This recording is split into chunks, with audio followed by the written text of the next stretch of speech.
여러분, 이게 뭐예요? 레고. 집에 레고 있는 친구 있어요? 나 아직도 레고 좋아한다. 없어요? 뒤에 친구도 있고. 예. 아마 여러분 어렸을 때 레고 가지고 안 논 친구 있을까요? 블럭 가지고? 아마 거의 없을 것 같아요. 그렇죠?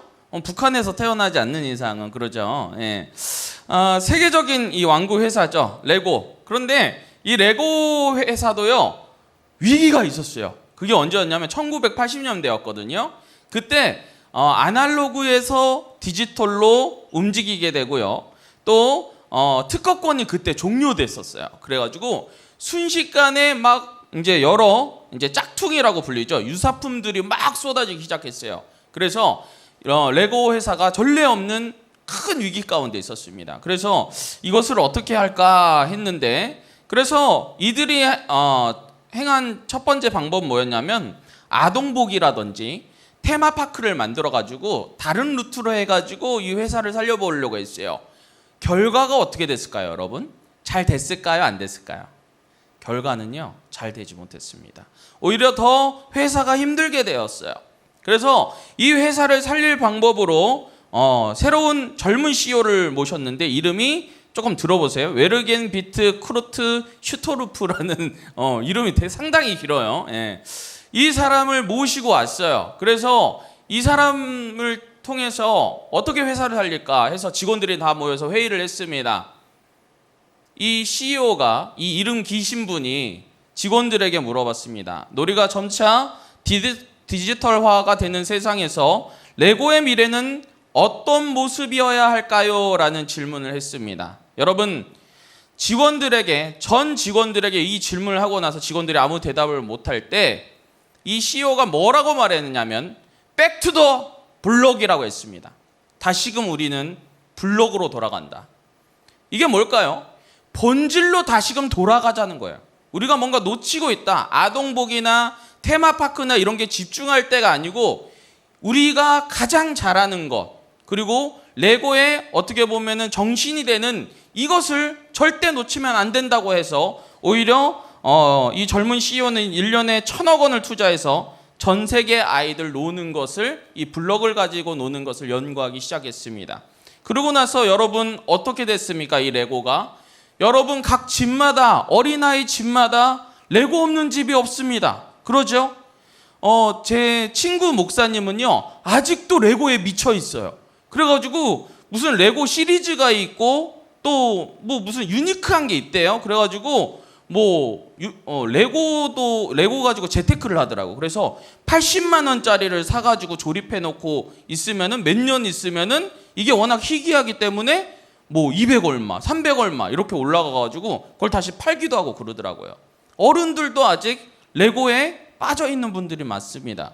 그래서 80년대 이 위기 가운데 이것을 잘 극복해서 2007년부터 2011년 사이 오히려 세계 금융 위기 가운데서 레고는 4배 이상의 이익을 남겼습니다.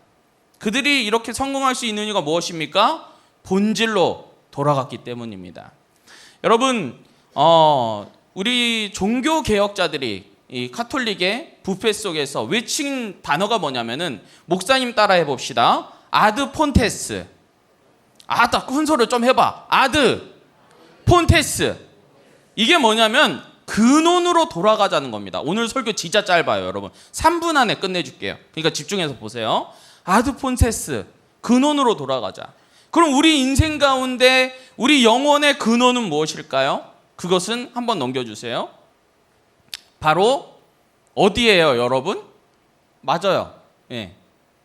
그 전에 에덴 맞아요. 네, 방송실. 네, 에덴.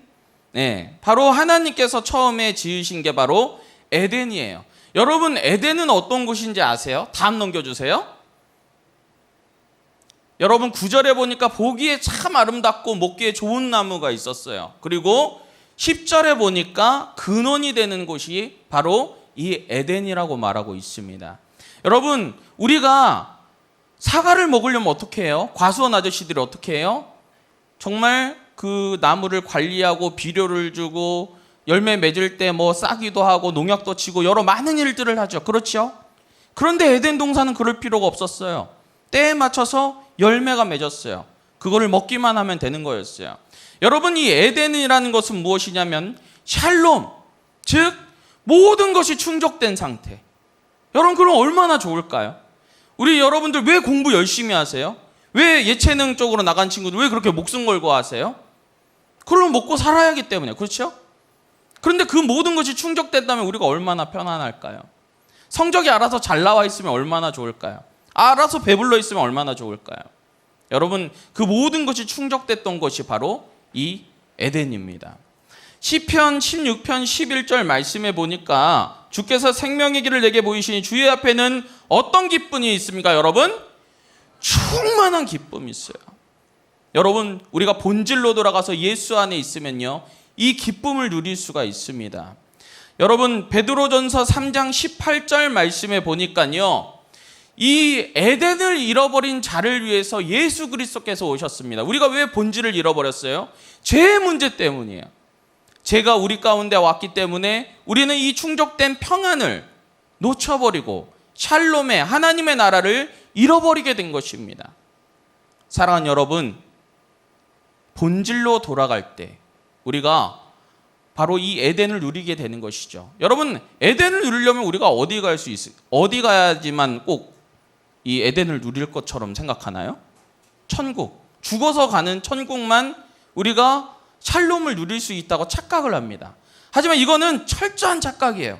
여러분, 어디서도 우리가 누릴 수 있냐면 지금 여러분이 있는 이 자리, 여러분이 살고 있는 이 현 시대 가운데 하나님 나라를 누릴 수가 있습니다. 그 방법이 무엇입니까? 바로 예수 그리스도를 나의 심령 가운데, 나의 중심 가운데 모셔야 하는 것입니다. 사랑하는 여러분, 여러분 근원이 무엇입니까? 여러분 마음 가운데 예수 그리스도를 모시고 계십니까? 그렇다면은 여러분 인생 가운데 샬롬이 회복되기 시작할 것입니다. 하나님 나라가 여러분 인생 가운데 시작될 것입니다. 그것을 누리는 여러분 되시길 주님의 이름으로 축복하겠습니다. 아멘.